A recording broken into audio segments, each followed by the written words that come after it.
All right. I wish the other things would have got caught in there. I know.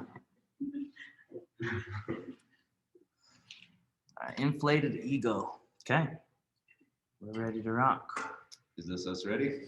Yep. All right. Well, thank you guys all for coming. We appreciate you.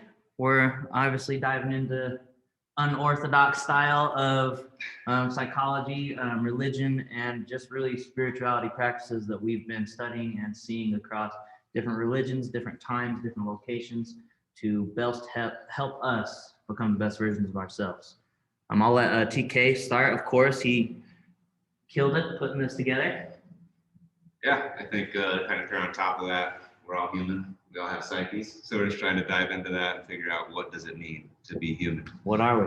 What are we? That's a very important question. Why? Yeah, there we go.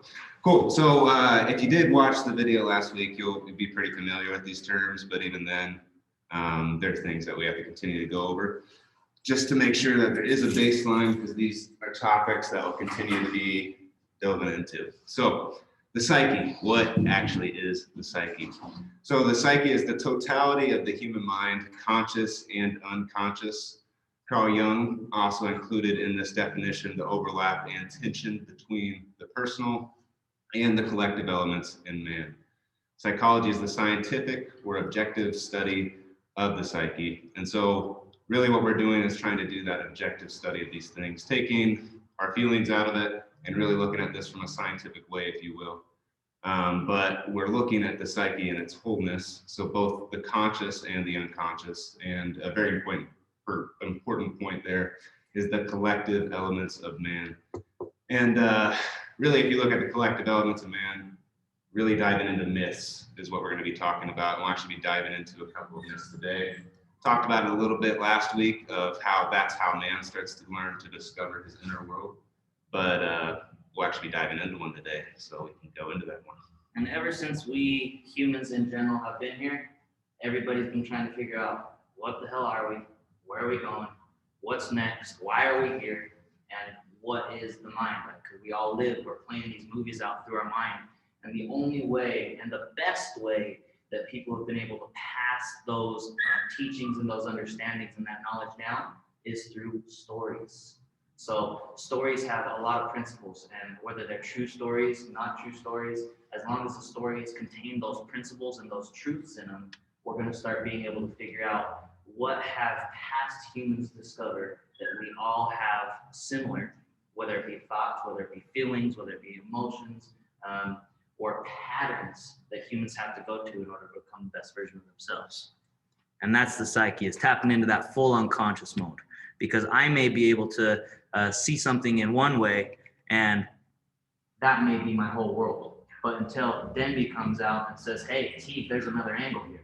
Or until TK comes out, T, there's another angle here. I never even knew. I'm only seeing out of my two eyes, correct? And that's what we're going to explore today, is that what is that self that every single person has? Yeah. And so the self is within the psyche. And so ordering, this is the definition of the self, it's ordering and unifying center of the total psyche. So it is both the conscious and unconscious aspects of yourself.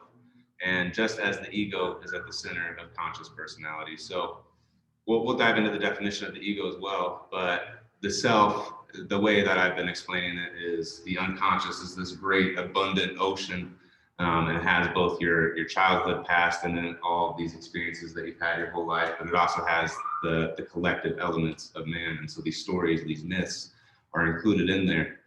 And so in order to actually become more conscious, you have to dive into these stories and myths, and that's what allows you to start to become somebody who becomes more of an individual and separate yourself from the time in which we live, and you start to figure out who you are, become more you. And we begin to be able to tap into all that is right now, all that was, and all that's going to be. Because things are continually happening over and over again. I mean, we all heard it when we were in elementary school. Hey guys, history's important because if you don't learn it, it's going to repeat itself. We heard it over and over again. And if that's the case, that means that there is a similar outline through human beings' lives over and over throughout the world, throughout time. These things continue to happen. And if you guys have any questions, have any comments, give it to us. We're all elevating together here. And obviously I'm a little vulgar, so just don't worry about that. We all get a little crazy together. What is the ego? Yeah, so diving into that, the ego would be something that is within the self, right? And so I'll read the definition, we'll dive into it a little bit more, but represents the conscious mind as it comprises the thoughts, memories, and emotions a person is aware of. And that's the very important part of it, aware of. So it's what you actually have light on within your consciousness, because there's a lot of these things that are in the dark and in the depths of yourself that you're just very unaware of. But the ego is actually the things, the circle of yourself of the things that you are aware of. And so the ego is largely responsible for feelings of identity and continuity. I think that's how you say it. The personal continuity. There you go. The personal unconscious contains temporality, forgotten information, and as well as repressed memories. And so really the ego, you can hear that term in the East, it's a little bit different where they're referring more so to narcissism, grandiosity, childhood ways. It's like leave your ego at the door, or an ego death. You want the narcissism and things like that to pass away. And so the infantile parts of your mind, those are the things that they often refer to in the East. But as far as analytical psychology, you're more so referring to what you're actually aware of, your conscious mind. So. And again, awareness. It's like I look at it like this. Let's say I'm learning math. Let's say I don't know how to do my multiplication tables, and it's 2 times 2. I didn't know this yet. I'm a young kid figuring out my times tables. What is 2 times 2? Envy might come along and say, hey, this is how multiplications work. My ego is my awareness before I need multiplication tables. So being able to understand there's always something that we don't know. There's always something that we can continue to learn. Socrates says, the only thing I know is that I don't know. And that's absolutely beautiful because we're always learning. We're always learning. And you can look at Abraham Maslow's 4 steps of learning. And we're not going to dive into that because I want to have a picture for that. But there's basically, I don't know what I know. I know something, or I know I don't know something. And then the third is, I know it and I got to put all my focus and energy into it. And the fourth is, I know it so well I don't even have to think about it. Just like tying my shoes, brushing my teeth, or whatever. But notice this, the ego again, the awareness, what are we aware of? There might have been something in the past, and I'd love to get your opinion on this, Kara, of repressed memories. There might have been a child that was abused when he was little, and boom, your brain literally will create a block and repress that memory to protect yourself from the trauma. There's kids that have gone through stuff they can't even remember. So now they're going through, now they have these fucked up things, these fucked up habits that they're trying to overcome through adulthood, and they don't know why I do the things I do, until they see somebody that can dive into past things, past experiences. Sometimes it's even hypnosis. They'll go to hypnosis, they'll go to psychology treatment to bring out those past traumas. And once you bring them out, now you can deal with them. But if you never were aware of it, your brain tried to protect you. Little did you know it was fucking you up all the way on your path until you deal with it. What's been your experience with repressed memories, Sarah? Well, every cell in our body has a memory. Yes. And so, repressed memories. Trauma is actually, from my understanding, people's traumas are feelings that were never felt on the way. Mm-hmm. So I would call them incomplete trauma cycles. Wow. That's what happens. Mm-hmm. When it's incomplete, it keeps trying to run a program to complete itself, and we don't know why. That's why it's important sometimes to bring it forward. Yeah. So we can just sit with it and feel it all the way. Once it's felt all the way, it will usually resolve. Yeah. Wow. Because it's not what happened. It's not the trauma. It's how we perceived it. How we processed it. I love that. Thank you, Sarah. Yeah, then you change the memory of it Right. for the next time. So Now you can when think reframe about it. You don't think about the trauma anymore. You think about the past time. You healed it. So is it more of an accepting process, of accepting the whole feeling, feeling it, Sometimes a and then lot of it accepting is just it? being able to see it through a different set of eyes. A lot of what happened to us when we were a little kid. Mm. So my 8-year-old self views it very different than if I were to bring it forward now and I can see it through an adult set of eyes. And like, my mom didn't hate me, it was just a bad day or whatever, Yeah. whatever, you know what I mean? But when my little 8-year-old self interpreted that it wasn't safe to tell mom the truth or whatever. Yeah, and then you get, I'm not enough, and then that I goes know, throughout yeah, your whole that's a life. big one. Yeah, okay. Awesome, that's awesome. And then just to clarify on the term, just like make sure we're all aligned on what it means. Consciousness, right? It's the function or activity which maintains the relation of psychic contents to the ego, distinguished conceptually from the psyche, which encompasses both consciousness and the unconscious. So truly, I mean, we've already clarified this a good amount by just covering the ego and the self, but bringing those things into the light of the ego means that it is conscious. Anything else you can add to that? Just bringing your awareness forth. Perfect. And then the other definition, because we'll continue to be using this word really consistently, so just to make sure everybody's on the same page. Archetypes. They're universal inborn models of people, behaviors, or personalities that play a role in influencing human behavior. And so we have several different archetypes, especially in this collective side of man, if you will. There's 4 main ones that we've been studying on the masculine side. It's the king, it's the warrior, magician, and lover. But essentially there's these blueprints to man and women. But there's these things that you can tap into that they're there. And if you aren't aware of them, it's usually on the shadow side, the darker side, that they start to get implemented into your life. And so bringing awareness to them and starting to understand the archetypes, make sure that you aren't being its puppet. Where do those come from? Like, did we create them? The archetypes came from Carl Jung's interpretation of diving into psychology, understanding his own self. So he created. But where did that imprint come from? He came with like a little imprint, you're bent in a certain area. Where did that come from? In my opinion, it came from the big G, Mr. God himself. And that is imprinted in us, whether it be through DNA, because DNA is passed down, and whether it be physically, mentally, emotionally. But at the end of the day, it's like, I was gifted with strengths that you weren't, you were gifted with strengths that I'm not. And collectively, through the big G, we're all supposed to work as In your brothers and sisters. opinion, is there past lives? I think so. I think I would not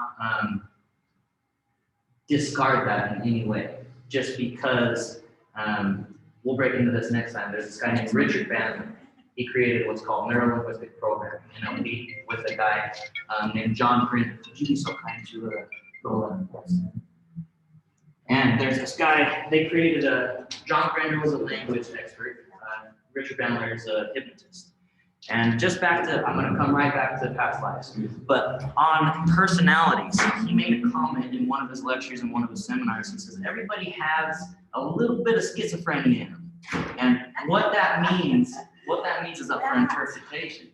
But just like Kara had said, hey, I'm looking through my 8-year-old lenses, that's going to look different than the adult lenses. If I look through different personalities, if I see a problem and I look at it through the anger lenses, it's going to look different than the sympathetic lenses, or vice versa. These personalities are always trying to take control of us.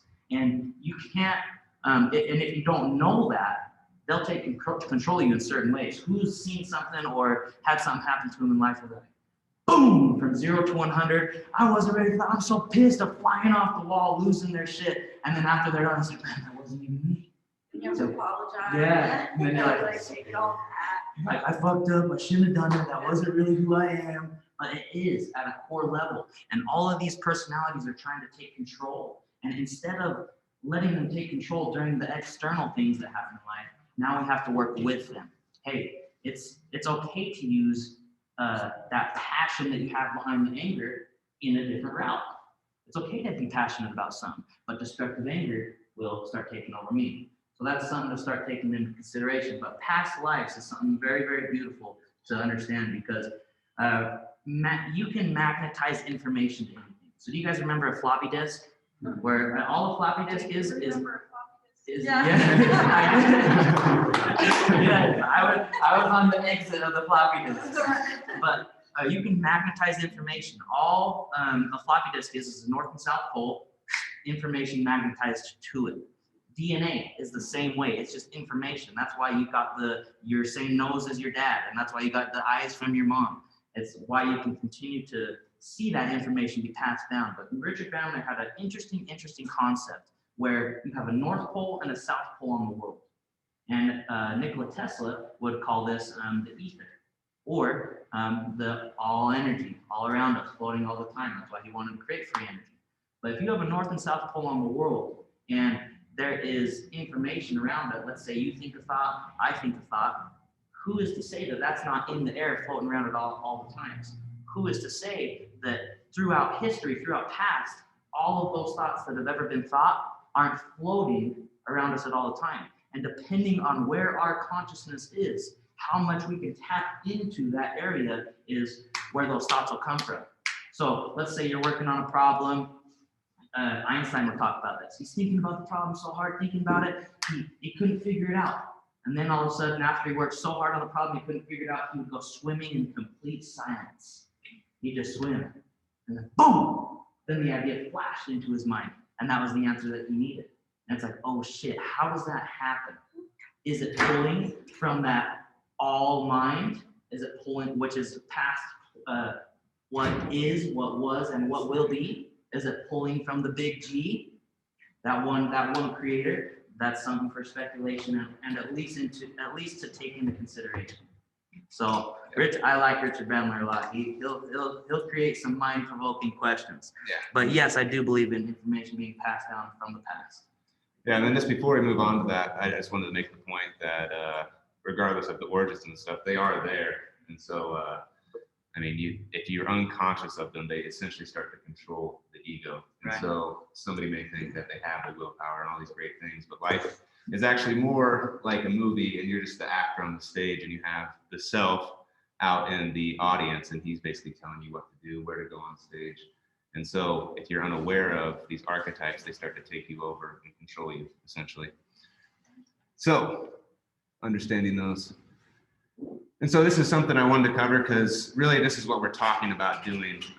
You'll continue to hear the term individuation process. Essentially what that is getting the ego to start to separate from the self and starting to become more aware as the world actually is versus what you think it is. And so when somebody's young, the ego is actually within the self. They actually don't have an ego, and so they're not really conscious of life. So when somebody's in adolescent stages, they're just fully unconscious of the world that's around them. And then as time starts to progress, the ego starts to separate from the self because they start to see that this great idea that they had of the world isn't actually matching reality. And so they start to get pulled out of the self as they grow over time. And so you can see that you want to stay within this ego self axis. Ideally, the ego gets totally separated from the self and it has like this awesome awareness. Really likely that that's impossible, but it's just more of a theory that the more that you start to pull your ego out of the self, that's going to be the healthier thing to do, because now you're actually aware of all these things that are stemming from the unconscious rather than the unconscious controlling you. And if you guys want to get a little wild on this one, this is what usually happens. So we have the ego inside of the self here, okay? This is, as we're born, everything's combined, it's collected. We're growing as young children. We are reflectors of light. All the good things that we're doing, maybe we saw our parents do them. Maybe we're thinking good thoughts because our parents were talking to us in great ways. Hey, you're good enough, you're valuable, you're powerful, you're confident. We're the reflector of these lights. So for example, children, if you're saying good things, you're helping them out, guess what they're gonna go do towards their friends? Hey, they see their friend try something, great job, that was awesome. If they saw their mom, hey, what the hell are you doing? Why are you doing it that way? Do it like, you're not doing it right, do it this way. Then they're gonna go to their friends, that was dumb, that was wrong. You shouldn't do it like that, do it my way. These are the reflectors of light. Now, if you guys wanna get into scientific stuff, as this continues to grow, you're no longer a reflector, you're no longer a moon. You become a sun eventually. If you want to get into science, this is called the monad right here. This is the beginning of all cell creation as well. When cells duplicate, it goes from here to double expansion, and they continue to expand exponentially. If you guys want to go look up the flower of life pattern or anything like that, got on this little necklace here. But the monad is the beginning of all cell creation. So now instead of reflecting the creation that we were created by, now we can become the creator. Now instead of being a moon or reflector, we can become a sun, a creator. And we can continue to pass those good things onto these other people. But in order to become the creator, in order to become a creator of light instead of a reflector, we have to get out of our own way. Because as long as we're in our own way, we're stuck. Does that make sense? And like I said, add to this, throw in any questions, throw in any examples, because we're all learning this together. Also. Cool. And so this is going to be really what we're looking to cover over the next couple weeks here. We're really talking about that original wholeness. So you're complete, you're in that unconscious stage as a kid, and you're basically acting fully out of the self. But this inflation starts to go on, and then you eventually get to the point where you get rejected in the world and you become alienated from the self. So there's wounding, there's hard shit that happens, and basically it's getting you to get forced to reflect on this inner world and the ideas that you had, and they aren't actually matching the external world anymore. And so you get to the point where you have to be humble and you have to repent for what you've done, in a sense, symbolically, but being real with yourself of what's actually happening on the inside. And so this may be, you know, you thought you're in this great relationship, things happen, you get rejected, things didn't actually go the way you wanted, and then you feel separated from yourself, and then you have to realize the way that you actually were in that relationship. Or you kept spending money in the way that maybe you shouldn't have been spending money, and then you end up having something bad happen, and then you get alienated from the self. That can be also considered depression. And then you have this wounding, this hard thing in life, and then you have to take yourself and start to break yourself up. And then you start to bring yourself back together, and that's that humility. And then you start to accept things for how they actually are versus the way you thought they were. And then you start to reconnect to the self all over again. So this cycle continues to happen throughout life several times, right? And it can happen in several different areas of your life. It may happen with love, it may happen with money, it may happen with careers. And so these things are always happening, but it always is reflective of what's happening within your internal world. So the more that you can make the unconscious conscious, the less that this will happen unconsciously. You start to know the cycle that you're going through as an individual. And so today we're really focused on that inflation side of things, and then alienation is what will come next. But, Can I ask you a question? Absolutely. So do you think, because you hear a lot of the times when people are like, I need to rid myself of the ego, but do you think it's a necessary part of, as long as it's positioned? I believe the ego needs to be integrated instead of completely separated. Because if you lose the ego, all of a sudden you're letting the external live to you. And then we're about to break into a little deeper on why. But if I let everything happen around me, I just bring myself out of it. And I'm not talking about the big G self, I'm talking about the T. Inside, it's the big G is working through, right? If I leave that out of the picture, the big G doesn't have a big enough vessel to even work through me. It'll still work, but it's gonna work through somebody else. So if I completely get rid of myself, now I can't create, I have to marry the two. Instead of separating both, I have to marry the two. We two become one. When masculine marries the feminine. Yeah. So on that, can I say, it's like you have a specific purpose and you have to find it, and the ego helps you find it. But it's a balance of all things in the duality of existence, is you have to constantly fight these two things from taking over one another. You have to let them work together. And like Tyler said, the idea at the beginning, it's kind of like expanding the idea of what ego is. Because like we have like we're told that like Eastern idea is that it's only the narcissism, it's only the like, oh, that's just your ego, so it's just your narcissism showing up, or it's just your childhood grandiosity showing up in some way. When it's the ego's, the definition is a lot broader, and that's I think with what Jung's trying to do, and we're trying to integrate, so we can have like a better reference point when it comes up to not just like demonize it. Does that answer? That was beautiful. Absolutely. Thank you for asking. I have a comment on that too. Give it to us. With the, how people go through that cycle, Yes. and you have like, where you feel bad, and you feel all these things, but if you never change that cycle, that's when you hit 40, 45, and you're the same person, and you're doing the same shit, Right. and nothing's different, because you never like, hey, what did I do? Maybe I did something, because you're so worried about like, this happened to me, poor me, and then it's like, now you're 50 and you're alone, and you haven't figured out that like, you do some toxic shit in your relationships. Yes. Right. And then you're like, well, now I'm old. And we're the creature of the circumstance instead of the Right, creator of the but at circumstance. what point, because anybody can change at any time, but they always say, what do they say, you can't teach old dogs new tricks. Yeah, We have an employee at my work, she's just old, she just does shit the way she wants.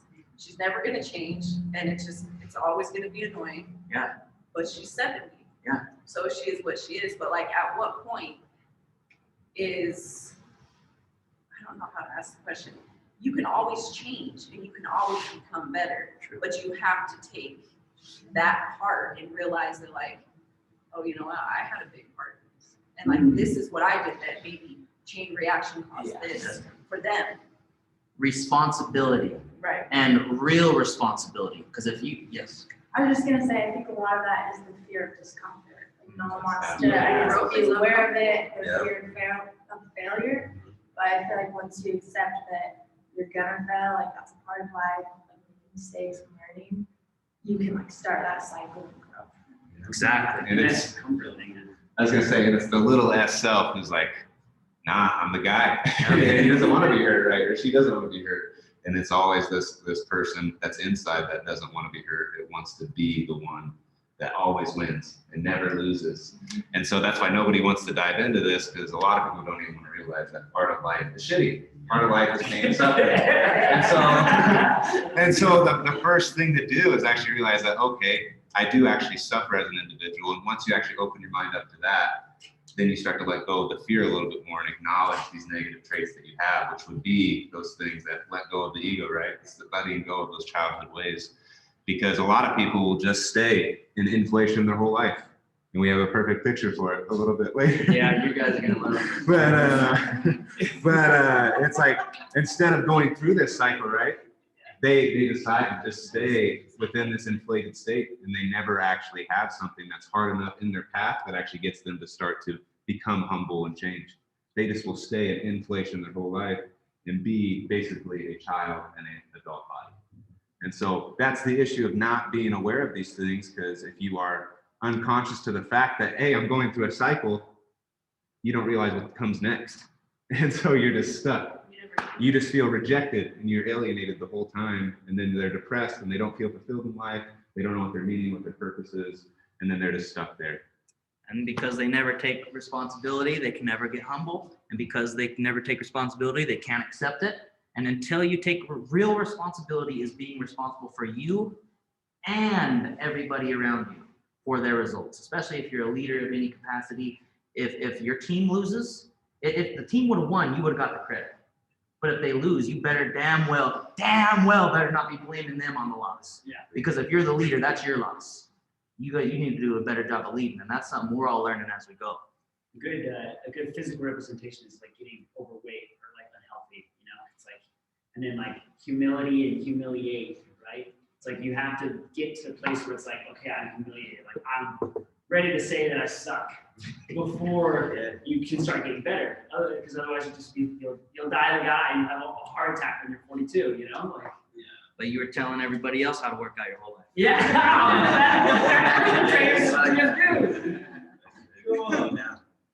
What is inflation, TK?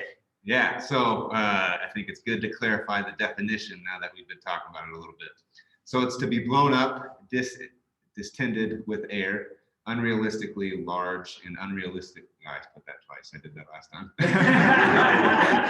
But you know, you're so large, you know, it's unrealistic. But and unrealistically important, beyond the limits of one's proper size, hence to be vain, pompous, proud, presumptuous. And so, I mean, especially if you look at the generation that we're in, it's almost like social media, things like that. They're grooming people to be very narcissistic and very involved with their own personal value. And so they're dragging people even more into this not wanting to be humble set of mind. And because of that, there's very few people who are growing, especially in our generation. So cool. So diving into this, we are born in a state of inflation. In earliest infancy, no ego. Once again, going back to the original photo at the top, your ego is within the self. And there's no ego or consciousness. It doesn't exist. And all of it is unconscious. So as a kid, it's just all unconscious. Your unconscious is basically controlling you as a vessel, like Teach pointing out. It's a lot more just taking information in than it is learning to be original and live without. But the self is the center of and totality of being. The ego is in complete identification with the self. So it's completely having the self just work through them as a vessel. And so this is the Uber Boris is what it's called. I think that's the exact phrasing of it. But you're continually just going through this process where the self is just eating the ego, and it's always just going like this. And so it's a continual cycle, and that's what continues to go on. You're not actually living life. You're there, but you're not really there. Truly. Would you say that the ego is like the if our body is a video, like a vessel for a video game, the ego is the thing that's actually like got the sticks. It's actually has the controller. Yeah. So it's like it's a completely separate thing. It's just watching. It's in control, kind of, but like all the experience happens itself. Right. It'd almost be the self has the controller in the earlier part of life. So it'd be like You don't get past the controller. you don't even know there is a controller until you understand and open your eyes that there is a controller. The ego would be, what does the character want to do, instead of what does the player. The big G would be the player. I'm trying to move my power through this character, but the character, it wants to go to the next girl. Hey, you know what? The next girl's coming up. I gotta be entertained. I don't want to face my responsibility of the hard shit in life. Where's the next girl? Where's the next party? Where's the next adrenaline rush? Where's the next movie? Oh, a new movie came out, so I don't have to face my problems. Let's watch it. Yeah. What's the next distraction?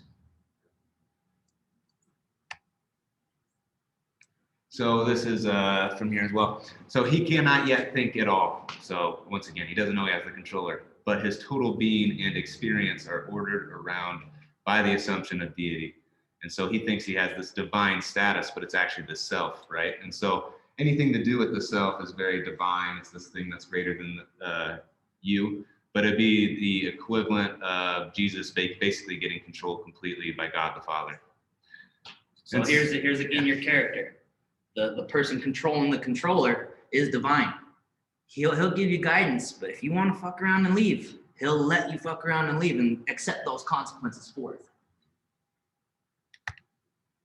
And so the original state of wholeness and perfection, which is responsible for the nostalgia we all have towards our origins, both personal and historical.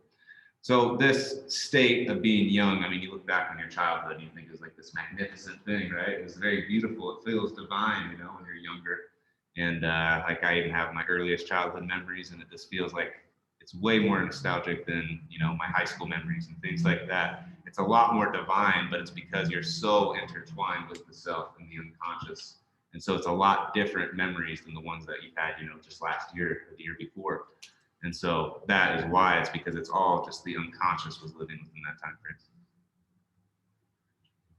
Right, here's. This is a very awesome quote from the Bible. It says, basically, the Pharisees were asking Jesus, this is, when is the kingdom of God going to come? And he answered them and said, the kingdom of God cometh not with observation. It's not with your two eyeballs. Neither shall you hear about it. Hey, here's the kingdom of God. There it is. It's over here. It's over there. But behold, the kingdom of God is within you. The big G, the self, is within you.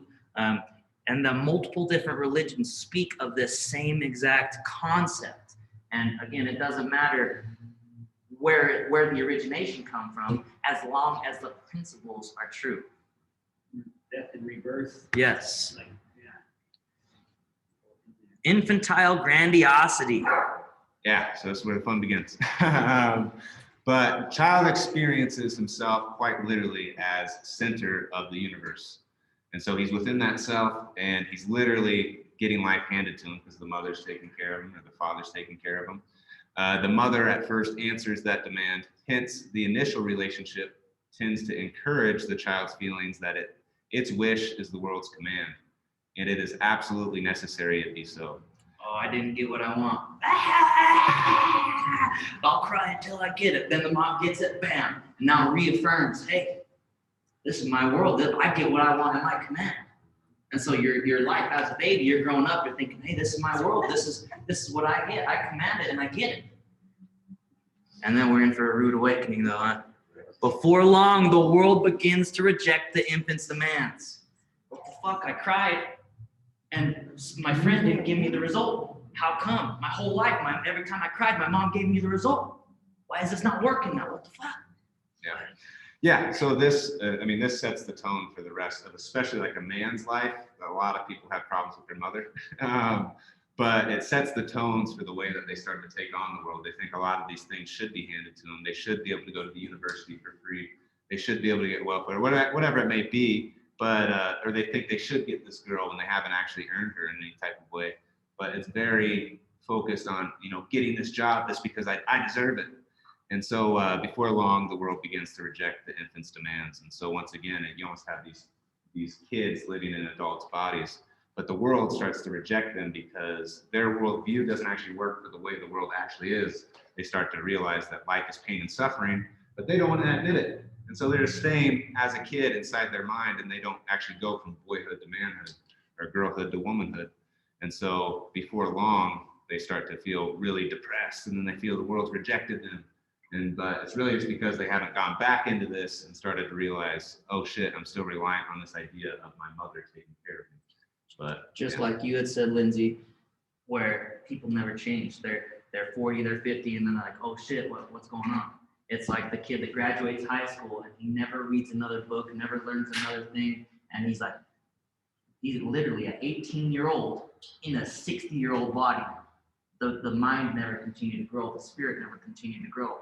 It just went into daily routines over and over and over and over until they're willing to accept that responsibility and get humble. Like, oh, it was me.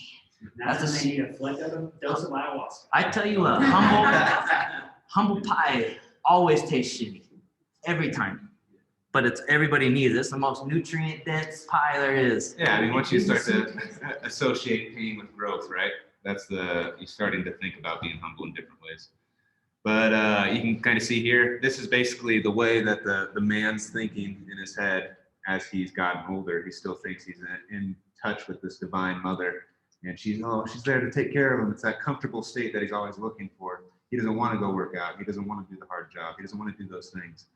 And so he's very focused on comfort. And so he starts to set that tone for the rest of his life.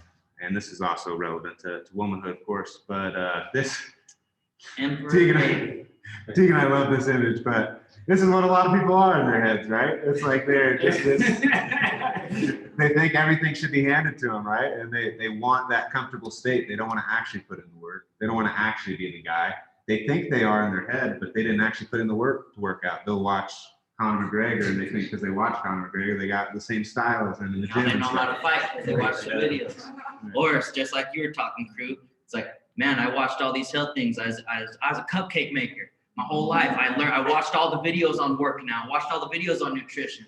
And I'm telling everybody, hey, you better be eating this, you better be eating this, you better be eating this. But I'm 50 pounds overweight because all I ate is cupcakes and watched the videos about it. It's like, what the hell? Now I'm this guy. My world should be this way. You know what? You should be doing this. You should be doing this. You should be doing this. I'm the emperor baby.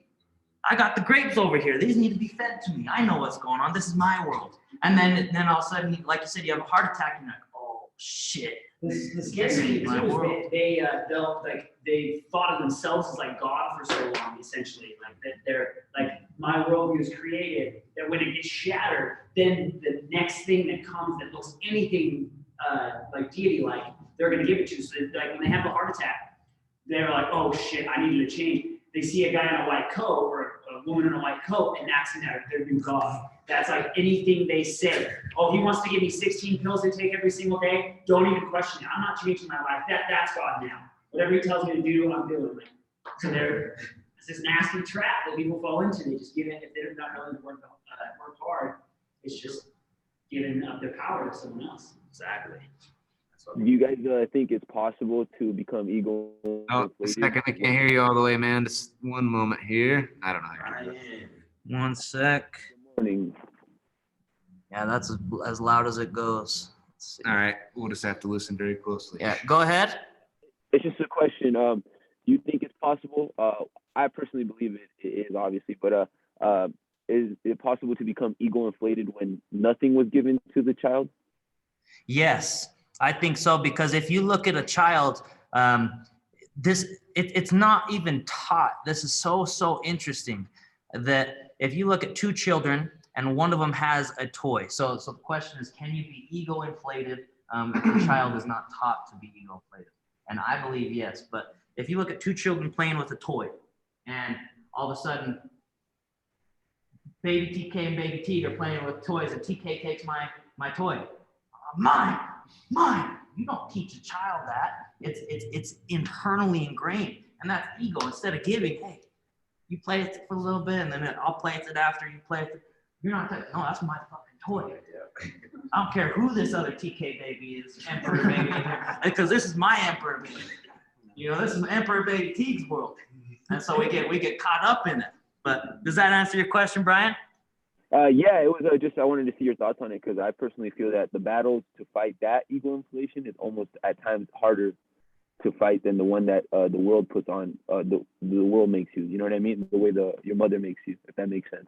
So yeah, I believe absolutely. I think to go along with that, Brian, I think you know, if somebody doesn't have a quality mother or like quality parents, they're a lot more likely to go through the process a lot sooner, right? That psychic cycle that we were covering at the beginning, because they're going to realize that reality is not actually there for them. The world's not actually going to take care of them, so they have to start taking care of themselves. I mean, if you have a mother who's really out of the picture by the age of 10, and you know, he has to start taking care of his sister who's, you know, 6 years old. You have something like that happens, he's a lot more likely to go through that psychic cycle a lot sooner, rather than later if his mother took care of him all the way up to the age of 18, right? So yeah, and then, I mean, if you have all that more time with the mother and she was always taking care of him, very controlling of him and things like that, he's a lot more likely to be, you know, really set off guard once he gets faced with the real world and he has to go live by himself, if you will. Does that make sense? yes, it does. I just wanted to like also bring that up just because it's like the other side of the coin in a way. You know what I mean? It's like the lack of emotional and physical. I mean, my bad. The lack of emotional and physical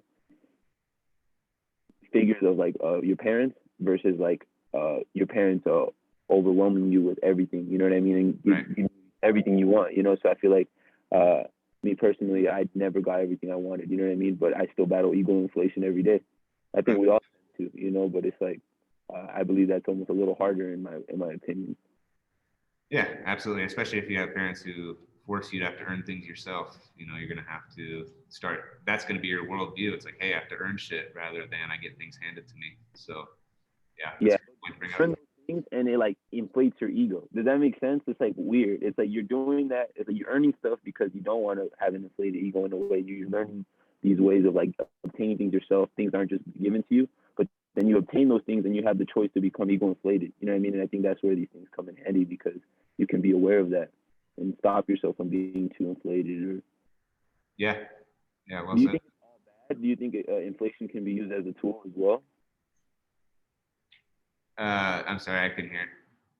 I said, do you think ego inflation is like all bad in a way, or do you think it can be used as No, a I tool? don't. I It has think to be integrated and married. Yeah, I think ego inflation can actually, I mean, as shitty as it may be, you know, ego inflation can actually be a good thing in the self. May even get you to push yourself to the point that you've inflated yourself so much that you force yourself to be alienated and rejected, right? You have something really hard that happens in your life, but the self almost made you do it on purpose so that you would have to go through that cycle that we're talking about. And so you put yourself in a shitty circumstance. So you had to get humble, you had to grow, and then you started to become more of who you are, right? So it's like inflation isn't the worst thing. It's it can actually be a good thing, and you continue to go through that cycle. But but there's still a lot more, so I'm gonna start diving into it. Right. Grand Emperor baby. All right, so the original state of inflation begins to dissolve, being untenable in the face of experience. So you're continuing to live this life. You start to realize the worldview I have that my parents gave me isn't actually correct. But also alienation begins. The ego self-access is damaged. A kind of unhealing psychic wound is created in the process of learning. He is not the deity he thought he was. He is exiled from paradise, and permanent wounding and separation occur. not really Emperor Baby? What the fuck? Yeah, I'm really not as great as I thought I was, and now I feel alienated because of it. But repeated experiences of alienation continue progressively right into adult life. One is constantly encountering a twofold process. On the one hand, we are exposed to the reality encounters life provides, and which are constantly contradicting unconscious ego assumptions. And so you have this great idea of who you were in your head, but reality keeps saying, no, you're not that guy. No, you're not that guy. No, you're not that guy. And so you get to the point where you start to realize, well, shit, maybe I'm not the guy. And so you start to feel separated from the world in your greater self because you don't feel accepted because your worldview is so incorrect. And so you feel very separated from the world. So a lot of people can end up in this alienated space where they're very depressed as an individual. They don't feel like there's any meaning to life. What is it all about? But they have life so wrong that they feel separated from the greater self. And if you really are that guy, and the world's continuing to tell you you're not the guy, you're not the guy, you're not the guy, you're not the guy, and you finally believe it, that can be just as damaging. Because if you really are the guy, this whole experience that you're going through might be only coming your way so that you have to go through the trials, the tribulations, the obstacles, and the stress, just like stressing the muscle, to grow into that guy.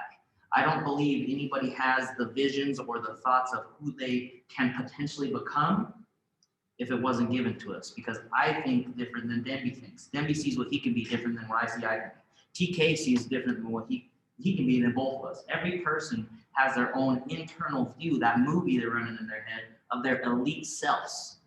And as you paint that picture, you just have to understand hard shit's gonna happen. And if everybody's telling you you're a piece of shit your whole life and you finally believe it, you're like, fuck, I'm just a piece of shit then all of a sudden you become that. But if you're like, no, I really am the guy, I just have to grow into that person, you're still facing that responsibility and humility process to continue to grow, but now it's not consuming you, you consumed it. Now instead of Emperor Baby, you become King Leonidas Baby. You know what I'm saying? Let's go. But yeah, an important note on that too is like that's what grandiosity is you have this great ideal self that you're putting yourself out there to be, but you aren't actually it. So you continue to lie to yourself that I'll be him one day. And yeah, that's the issue. Is you continue to go down this path of lying to yourself with great visions, great ideas, but you're not actually having the ability to manifest it into reality. So the infant is now seemingly, Emperor Baby is now seemingly forced to live externally. And unless throughout life the child is rediscovered, back to the growth, back to in tune with the self, back to living internal again, instead of letting the outside rule me in, I rule the inside out. Then, only once then, the child is rediscovered. You'll hear it in the Bible, you'll hear it in all kinds of stuff. Have faith of a child. Have faith of a child, childlike faith. Then that child will be forever lost, and then you lose him. And now you just become an angry Emperor Baby. This world isn't how it's supposed to be. You know, so-and-so's wrong, everybody else is wrong but me. And now, the wounded child must be born again in spirit. You obviously can't be reborn throughout your life, and I can't crawl back into and come right back out, right? You have to be reborn in spirit, make that decision, bring the awareness to the table. And then living from the internal out, not the external in. Why is the Garden of Eden important to us, and how does it relate to us? So the story is a beautiful story, but we're going to tap into the symbolism of the story, because it's I don't know if it's pronounced cyclical or cyclical, but it's continuous cycles over and over and over, where the human is being shed from the Garden of Eden. And we'll talk about that why in just a second. Yeah, so Garden of Eden is a great story to reflect the state of inflation, right? And so what follows the original state of inflation is presented vividly in mythology, and an excellent example is in the Garden of Eden to that point. So what actually happens in the Garden of Eden? According to Genesis, God put man in the Garden of Eden saying, "You may freely eat of every tree in the garden, but of the tree of knowledge of good and evil you shall not eat. For in that day that you eat of it, you shall die." Then follows the creation of Eve from Adam's rib and Eve's temptation by the serpent who told her, "You will not die." And then Teague added in physically, but you will die spiritually. For God knows that when you eat of it, your eyes will be opened, and you will be like God, knowing good and evil. So Adam and Eve ate the fruit. Did you want to cover that part? Yeah. Yeah. So when he says you die, like they live, they don't physically die. In the story, they continue on living, but they are cast out from the Garden of Eden, right? So they didn't physically die, but they died spiritually. That pure self-attached baby, or baby that had the lifeline. So imagine, I mean, if you have the lifeline to the 50,000 gallon tank, as a baby, you got a big hose of purity of that divine power going through you. And then as you die, you cut it off. It'll let you cut it off if you decide to. You cut it off, now you're dead. We're living in this dirt body that's continually decomposing. And that's fine until we're born again. We reconnect that hose to be able to tap back in. So just understand this. The world starts, we have the view of the world, and then the world starts showing us what it is, and we're like, well, maybe I was wrong. Maybe it's not pure. Maybe it is evil. And now maybe I need to live in evil. And then you get trapped. Now if we're living in evil, we're dead. Something about like assimilating the knowledge of good and evil into us. I see it as like judgment.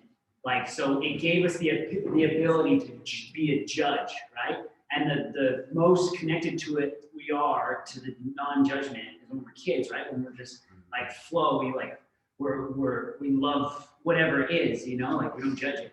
Something there, I think, brings us freedom, you know, because every single person is us, just like the grace of God made us in our own shoes, right? So it's like, I think there's some freedom there, not judging people, but not judging the external, anything external. Like the real battle between good and evil is within. It's all here. The fruit, when they ate the fruit, it brought the battle outside. Yes. It's like, no, it's not out there. That's the lie. That's why you're out of Eden now, because now you think the battle's out there. The battle's really in here. Where in your, if I were to ask you this, where's the Garden of Eden, crew?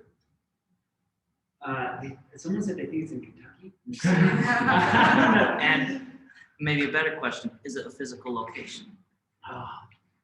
It's within you.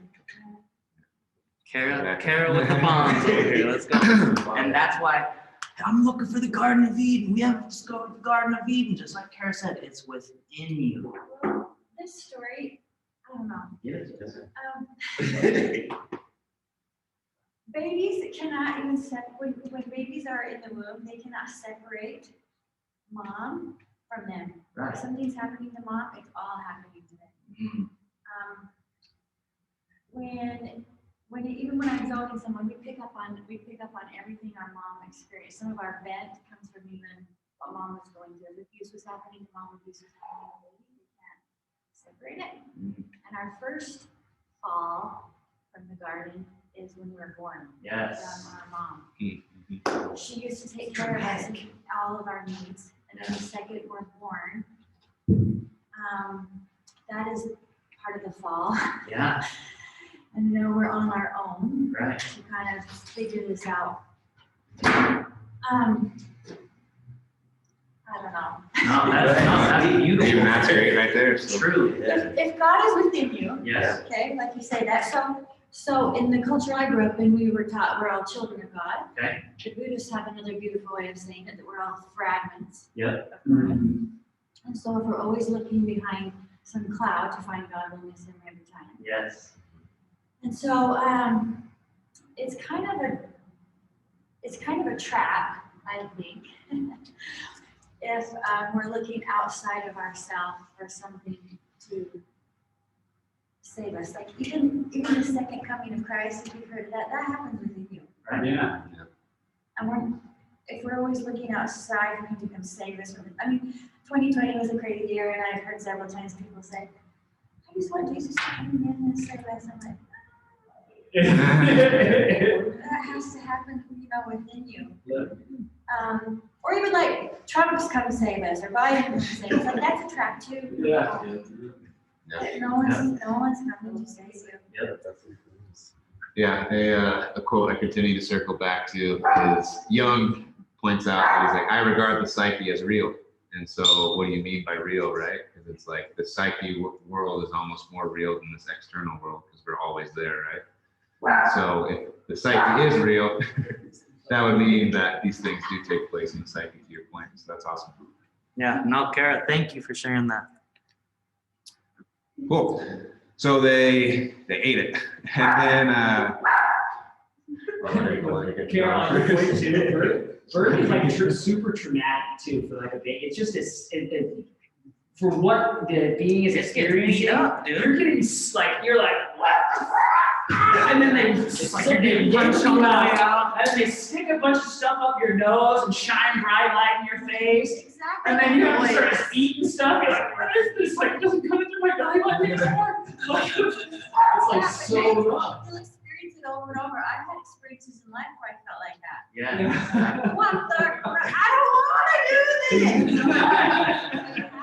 You have to. Oh, That is a great representation of it, Like, yeah. you do. You have to. The only way, you can't go over it. You can't go under it. You can't go around it. You just have to go through it. And I remember. I mean, having a baby sounds really fun, and I always knew I wanted children. And then all of a sudden, when labor starts, I was just like, I don't want to do this. There's only one way out of the situation. Straight through. Yeah. Another way I look at it is, and I'm not condoning any of this, but if you have ever done psychedelics before, you do the psychedelics, and all of a sudden, as soon as it starts changing, you're like, oh shit, you're trying to hold on, you're like, don't go. You're like, oh shit, here comes, it's coming, I'm not ready. And then as soon as you accept, it's like, I'm on the fucking ride whether I like it or not. Let's go. Yeah, and then you let go and boom, now you can comprehend differently, think differently, new revelations are revealed to you, new thought processes and thought patterns are there. And then when you're all done with it, you're like, oh, I'm so glad I went through that. It's just like the gym. You're like, fuck, I don't want to go to the gym. I don't want to wake up today. You know what? Everybody else is doing it, but not me today. But if you actually show up and you get there and you work out, even on the day you're like, fuck, I don't want to do it. But you worked out, as soon as you're done, you're like, I needed that. I'm so thankful I did it every time. So being understanding that you're just like that, being born again or going through that birthing process. It's not easy. It's going to be difficult. You gotta be ready for it. A lot of people, they're getting yanked out, all those lights on, all the stuff to your point, but then they're like, oh, I don't want to pay attention to it, so I'm gonna go smoke. Or I'm gonna go drink, right? So it's like, I don't want to acknowledge the pain of living. I don't want to look at the evil. I don't want to eat the fruit, right? So they just want to stay within the womb. They want to crawl back in. Yeah. But, life's not going to give them that opportunity. So better buckle up and realize that part of life is suffering. And so then when both eyes were opened, it's after they ate fruit, and they knew that they were naked, and they sewed fig leaves together and made themselves aprons. God discovered their disobedience and put the curse upon them, following which are these significant words. Then the Lord God said, behold, the man has become like one of us, knowing good and evil. And now, lest he put forth his hand and take also of the tree of life and eat and live forever. Therefore, the Lord God sent him forth from the Garden of Eden to till the ground from which he was taken. As soon as the baby is born, it's work. When it's connected to the mom, it's not necessarily working. The mom is working for the baby. As soon as the baby's born, it's like, fuck, now I gotta breathe for myself. I gotta eat for myself. I gotta figure out how to walk eventually. It's like, that shit ain't easy. It becomes work. Life is work. Life is suffering. So people are like, oh, I'm trying to be comfortable. They are doing a disservice to themselves, because just like the muscle, the more stress you put on the muscle, the bigger it grows. Another thing on that is something, this is a quote that I found, and I'm really big on scientific side of the world, mainly with these esoteric things that we're talking about right now. So something that really just kind of hit me like a brick wall, and it's like, nothing in the universe rests. And I was, in that moment, I was like, you and I get to sleep, man. You know what I mean? And that's our rest. And it's like, a lot of people just really look forward to, I know so many people are like, oh man, I cannot wait. It's like literally 2 minutes, they woke up 2 minutes ago, man, I can't wait to go back to bed. What? You know what I mean? People are really afraid of the work that is life. But anything that you want, anything that's wanted in life, you have to work for it. If it came without work, it will not stay. Yeah. There's like a paradigm shift of like, it happens where you get to find pleasure in it. after you like, okay, it's happening, there's suffering there, then it's like, oh wait, it's not so bad now. Right. We have a saying in the Marine Corps, it's called embrace the suck. Truly. It really helped me in life. Yeah. It's super simple, but just embrace the suck, man. A lot of stuff is gonna suck, but in the end, like if you put the work in, it's absolutely worth it. You embrace the suck, there'll be less suck. Yeah. And it gets easier. The Exactly. more hard things you do, everything else gets so much easier. Yeah. Yeah, so here's a great image of it. You can kind of see the cycles that they went through. You know, serpent comes, and hey, Eve, eat this. And then she's like, then she influences Adam, and he's like, fine, I guess I'll do it. You know? Man listening to the woman. And then Yahweh comes, God the Father, he's like, really? I told you not to eat from that? And he's like, all right, I'm just gonna have you guys leave then, since you chose not to listen to me. But you can see the whole cycle go through here, and it's beautiful to look at these images after you've gone through the ideas, because now you start to see the symbolism of what's happening. These are all cycles of things that you go through in your mind, right? And this is Eve exposing herself to evil. And you can't actually have consciousness unless you know both good and evil. If you only know good and you only search for good things, you can't actually look at life as it actually is. And if you don't actually look at evil, you don't start to see the evil ways within yourself. You don't get to see the narcissism that you have and the way that you treat people and the way that you impact the world. And so you have to eat of this thing, and then it starts to open your eyes. Their eyes get opened after this thing. And then your greater self's like, all right, time to go out and into the wilderness. And so you have to leave from there. Anything you want to cover on that? Just a Carl Jung quote. He says, if you want to have branches up into heaven, you must have roots down into hell. Jordan Peterson will talk about the World War II Nazi times. And he's like, if you were in World War II Nazi times and you were a scientist at the time, you just got recruited, and they said, hey, this is what you needed to do, and you're doing evil tasks, but it was your job. They said, if you don't think you would do that, then you're naive as hell. If you don't think, well, it's like people like this. They're like, well, I would never kill somebody. And then Denby asks them, well, what if they came and killed your mom right in front of you? Well, then I would. Fucking exactly. Yeah. It's like, understand the evil. It's not that you have to be the evil, just the capability of evil that you have. That way you can understand the capability of good that we can now impart on the world around us. Yeah, and to that point, people will be like, oh, Nazis are so evil. And then they don't realize, but they were humans. I was just doing And my you're job. human as well. So that means you also have the same evil within you. And so a lot of this is exposure to that exact thing. Look at what's happening right now. Well, I was just doing my job. They told me to put these guys in the concentration camp. I was just doing my job. Hey, you know what? I researched the vaccine. I'm in the medical field myself. You know what? But they said I had to do it. I'm just doing my job. I'm going to give you the vaccine. Watch this shit continue to happen over and over and over. Just doing my job. Because they don't want to take, again, the responsibility. And then all of a sudden they're going to be at 50. Fuck. I shouldn't have done my job because that was a bad job. That was an evil job. Their morals are controlled by society and how they label themselves, like what their job is. Like Yes. their identity is in their job. They don't have their own personal identity. Their ego's not developed. It's just like, oh well, I am a health professional, so I do this thing. Don't ask questions. Yes. That's me. Right? Yeah, well, the state becomes the God image, right? Or the Yeah. culture becomes the God image rather than starting to live in this inner world and use these myths to find yourself further. It's now, what does the state tell me? What does my job tell me to do? And then all these external things are basically their religion, their God. And now it's like, I'm going to let you go on this Yeah. before I forget, but it's like a young kid. Well, what did my parents tell me to do? Well, my parents told me I couldn't go to this party, but TK's parents let him go to the party, so now I'm fucking pissed at TK. He was wrong, you know, because my parents told me I couldn't go to the party. Well, fuck TK, he shouldn't have gone there either. It's like, what? Yeah, that's Go ahead, Lindsay, sorry. With like people who do evil work, Yes. they have a choice to stay in that job too, but instead of separating themselves or being like, oh, they got fired, or they're not going to be a part of this group anymore, this gang anymore, the Nazis, instead of walking away because you could possibly die, you stay because that's your choice. Yes. And then if you don't, you're scared. You're scared to do something new. You're scared to change or make a better choice because it's easy or it's normal.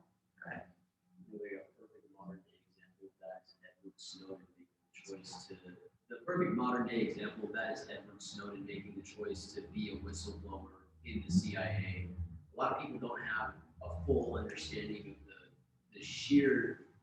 Just I would be terrified if I was in his position, and the fact that our government literally is spying on us. If you think, oh, I'm just one person, no, you have a data point. Everything that you do online is a data point. They collect it all, everything. It's in the Patriot Act that Bush signed in when we were all kids. Yeah. Most, and so him making that choice and being like, you know what, this is bigger than me. This is something that my people need to know about, because it wasn't just our nation that our government was spying on. It's literally the world. Anything that is connected to the internet, the U.S. has the ability to have the network to. They're storing those data points. So for that to be let known to the world governments was huge. That's when a choice turns to a sacrifice. Exactly. Yeah. Exactly. But do you think he would have lived with himself if he chose not to be honest? Right. It'd eat you the rest of your life. And that's why the whole quote of stay true to thyself, to thine own self be true is so, so important, or you'll get lost in the sauce. You had that first one. Kruby, what comes with the knowledge of good and evil? Judgment. Judgment. Now it's back to Emperor Baby. It's like, well, he's wrong. Well, he's wrong. I'm right. And now that's where we get trapped in our own evil. The judgment. That's me with that guy judging the Victoria's Secret models. Like, oh, she didn't. Yes. But yeah, the inflated ego is paradisal because consciousness has not yet appeared, and hence there is no conflict. The ego is contained in the womb of the self, and I mean, we've been talking about the birth, right, and being within the mother. So I think that's a great way to think about it. It's paradisal. It's great. You don't have to worry about anything because you don't even know any evil yet. So why would there be any conflict? But then you start to grow older. You start to realize, life's pretty crazy. Patriot Act. so exactly those type of things. But if you think the world is good, your government's here for you. You won't pay attention to those things. So the fruit is a symbol of consciousness. It is the fruit of the tree of the knowledge of good and evil, which means it brings awareness of the opposites. So you now know both good and evil. Rather than thinking everything's good, you now see there's an evil side of life. The specific feature of consciousness is what that is. And so eating the forbidden fruit marks the transition from the eternal state of unconscious oneness with the self, mindless, animal state, ignorance, to a real conscious life in space and time. And so you get your life from being just this thing that's getting lived, and now you're actually contained within the real world. You're now actually living. And that's the moment that you actually are birthed into consciousness. You may be birthed physically within a physical body, but until you're unconscious, you start to actually make it conscious and start to pull that ego out of the self. You aren't actually living. And so this is your first real birth, if you will. And so, the serpent actually equals gnosis, which means knowledge or emerging consciousness. And the serpent's temptation represents the urge to self-realization in man and symbolizes the principle of individuation. So individuation is what we're going to continue to talk about here. It's exactly what we've been talking about the whole time. It's the process of becoming who you are. It's how do you become an individual? How do you start to have original ideas? And how do you start to become who you've always been? But you have to peel back these layers and start to continue to look at evil, not just the evil within the world, but also within yourself, and make the things that are unconscious conscious, because you have a shadow, and great things get stored in your shadow. Bad things also get stored in your shadow. It's basically the things that are within your personality that you have not brought light to. And so a lot of this idea of being within the Garden of Eden is continuing to expose yourself to evil. So you go through that psychic process and you get to grow as an individual. And so the serpent's temptation represents that urge to self-realization. So the more you expose yourself to the serpent voluntarily, the more you're going to be able to start to grow as an individual. Yeah. See, a human is kind of like an ogre. And what's an ogre like? Dude, I almost thought about putting a Shrek meme in here. So You that's so should. awesome. We'll have to do that. And that's exactly it. We have the layers. You got to peel it back. We're just like the onion. But it's uncomfortable. Shit, it's uncomfortable to pull those layers back. But like he said, as soon as we can start the process of individuation, now we're not repeating information, we're creating the information.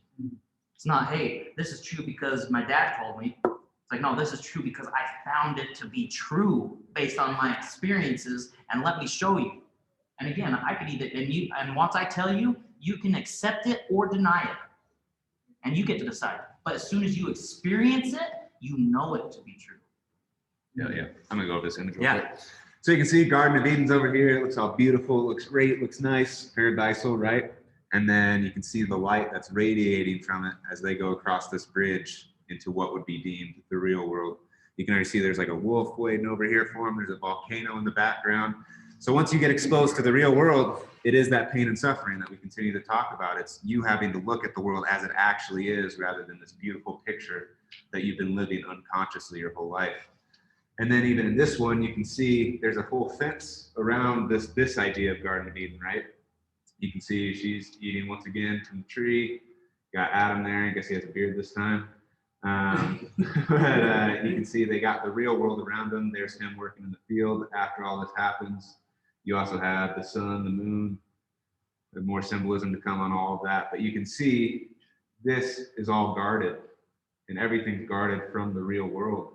Until somebody's willing to actually go out of this, they can't go till the earth. They can't actually live within the earth as it actually is. They're still living in here, and it's fortified. It's that comfortable state that somebody doesn't want to go away from once again. So they're infantile, and they stay in that area, and they don't want to grow as an individual, so they stay in the Garden of Eden. But really what that means is they just want to look at the good side of life, and they only want to stay within that good side of life. And because of that, they actually start to get controlled by all the evil in the world. That's why I always say, too, people don't know what they don't know. They never go through that innovation process. Because, like, just for instance, with health, they'll be like, yeah, my doctor told me this or whatever, but they won't even do any research to know like what is true, and they won't do that own journey for themselves. So then they'll just be like, oh, well, you can't eat dairy and you can't, whatever it might be. So it's just understanding. It's like they never go through that process. So it's like not really blaming them. That's why I'm very empathetic for people, because it's like, because people just don't know what they don't know. They never go through that process to with that realization to be like, okay, maybe this isn't good for you. Maybe that might work for a TK, but won't work for me, or whatever it might be. So just because they never go through that process. And another point to that is that it's all personal. So what's good for you may not be good for me, vice versa. So That's true. I think that's a more reason to get to know yourself, because you can't really look at around and it's like, oh, it's working for them. It's like, it may not work. That's why if we know ourselves, we can all be self-healers. Right. We can heal ourselves because nobody knows our body more than us, Yeah. especially when we have that own intuition. So. And now just to add on to what you said, it's like if you start judging somebody because let's say, for example, with me and marijuana, it's like if I'm smoking, I don't know how to smoke in moderation. And so it starts smoking me, you know what I'm saying? And so once it starts smoking me, it's no longer good for me. But I know so many people who can do it in moderation and it can help them. So now it's my job. I still want to smoke, but I just know myself where when I got a goal I have a mission I'm on, I can't do it. So now it's my job not to judge somebody else. Oh, well, they're smoking, you know what? Now they're not getting their goals. No, they're fighting a different battle than I'm fighting. And they count on us not asking questions. Right. They count on us to just be like, we're gonna tell them the information and they're gonna follow. And they're gonna, and if you ask questions, now you're bad, or now they make you look scary as shit in that picture. Oh, yeah. It feels really good in the sun and that volcano looks bad. Yeah. So Or you're afraid Yeah. because all you see is good and they don't realize that like there's beauty also on the other side too, but unless you go, you'll never find out. Mine. Yeah. Hell yeah. Yep, very well said. We're almost there, guys. Know yourself. So these are 3 places where you're going to hear the same thing throughout history. In the ancient Haran temple, know yourself and you shall become God. In the Bible, it says God dwelleth inside of you. Jesus talks about that. Philosophers talk about it. You're going to hear it from different religions, different places. We're finding the principles and we're finding the truths that resonate with us. And then the next one, the Luxor temple in ancient Egypt. The body is the house of God. Know thyself. Stay true to thyself. And you are going to know the gods. And then again, in the Greek temple at Delphi, know thyself and you will know the universe and the gods. Over and over and over and over. Stay true to thyself. To thine own self be true. Where did this information come from? I mean, as the same concept has been listed in multiple locations in time and history. So where the fuck did it come from?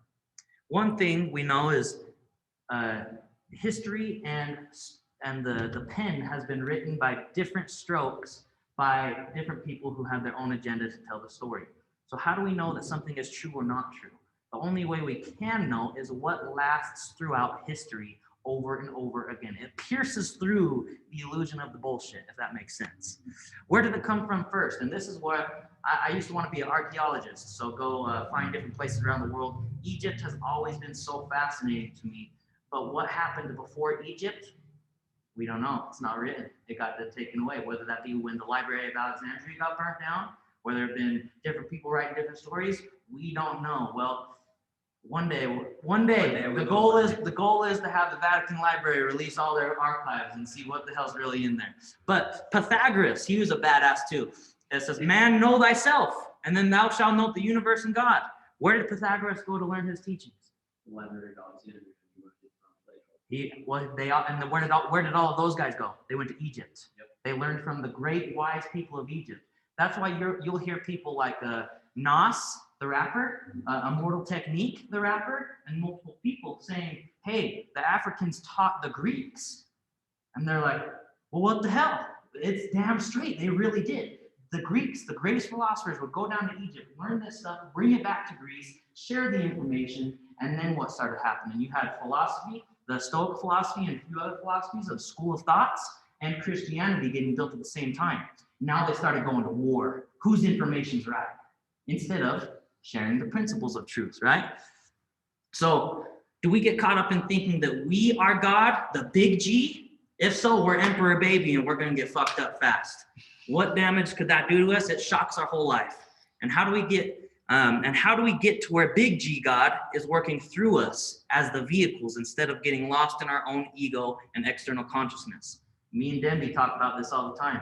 I don't care what religion somebody's in. I don't care what faith, what creed, what skin color, what they look like, are they caught up in the religion? Are they caught up in what they think they know? Or are they caught up in the big G? God. Well, what is the big G? Love. God is love. God is everything that was, is, and will be. It's never going to change. It pierces through the bullshit. Can I look at Denby as a brother in the spirit? Or do I have to look at him as he's different than me? So he might be wrong. Well, let's separate instead of come together. Oh, and then Jesus even said, people are like, and I love Jesus. Like, he's the badass example of what an elite man needs to be. But people are like, yeah, well, Jesus was the best person in miracles. And if you're looking at all the stories, and you read, if you read Acts and you read the disciples starting to work after Jesus left, the disciples are still doing miracles. Boom, healing. And Jesus says, the works that I do, you shall do and greater. But notice, Jesus didn't say, I am God. He says, I do the work I see the Father do. We aren't big G God. We're the vehicle for big G God, if we bring the awareness to it. When Jesus says, I am the way, the truth, and the life, he's not saying I am the physical body. He's saying I am. Yeah. When you say I am is the way, I am is the truth, and I am is the life. It's the self. And who is I am? Yes. I am is the big S self. And what is the big S self? The big G God. Get caught up in God. Don't get caught up in religion. Cool. So how do you actually summarize all that we just went through, right? It was a lot. But the myth, in short, the whole myth of the Garden of Eden and this idea of inflation, the myth symbolizes the birth of the ego. It symbolizes you coming into consciousness as an individual. The effect of this birth process is to alienate the ego from its origins. So you want to be able to separate that ego from the self. Going back to that first image, you want to start to get the ego to start to get out of the self. And so essentially, you can think about it as a visualization too. If we're thinking about the unconscious as being this big ocean that's vast and abundant, as a kid, you're kind of just swimming and treading water within it. You're just living in the ocean. But then a boat comes your way and you start to develop that ego out of it. And now you're actually above the water. And so it now moves in a world of suffering. This is what happens once you do separate yourself from your origins, from the self, God the Father. It now moves in a world of suffering, conflict, and uncertainty, which is, once again, that image. You can see them going from that radiant, beautiful garden into the harsh real world as it actually is, rather than the ideas they've been telling themselves. No wonder we are reluctant to take the step to great consciousness, because it's painful and it's suffering and it's a bitch. So a lot of people don't want to go through that. So they'll just stop within that first section and stay inflated their whole life and just be the baby. Don't be the baby. So that's really what we're looking to do, is not be that thing. And the conclusion would be, if man is to progress psychologically and become an individual, he must then take the first step in seeing both the world for the evil it possesses, as well as the evil within himself. It is only then that he can grasp the reality of both the inner and outer world. Dang. And I think that on that, it's not something like, even if you don't want to do it, the big thing is that you have to. Yeah. Like, it's like, you can la la la la la, but it will come for you. Yeah. Well, they say ignorance is bliss, right? I don't know. I think everybody eats that fruit of consciousness at different times and you have to be ready for it. But it's the best thing that you'll ever do. Truly. Yeah, and where there was once a wound, it grows back stronger, right? So it's like you may get stabbed at first and it feels like a bitch. You're like, man, that really, really sucks. And you feel alienated, and that's what we'll be talking about a lot next time. But you even open up yourself to this idea that there is suffering, and then you actually go through the suffering itself, and that's the alienation process. But this was the inflation process, and then you move on to the next thing, which is actually living in it and starting to break yourself down and start to see, what is it that I need to fix. So You guys know the man search for meaning. Yes, like the Chronicle. Yeah, so you just keep saying suffering, and that's what I think of. Like, Yeah. you can suffer with a smile on your face. Right. And know why, I don't know. I just love it. Yeah. We're preaching tears, you guys. We appreciate you. Well, we're gonna conclude the video there. Thank Brian, you. Kason, thanks for joining. Love you, Kason. Love you, Brian. We'll talk to you guys here soon. Love you, yo. Thank you. Thank you, Thank you guys. guys. Love you Have a guys. good day. Love you, Brian. This is Deuces. Okay, man, Brian.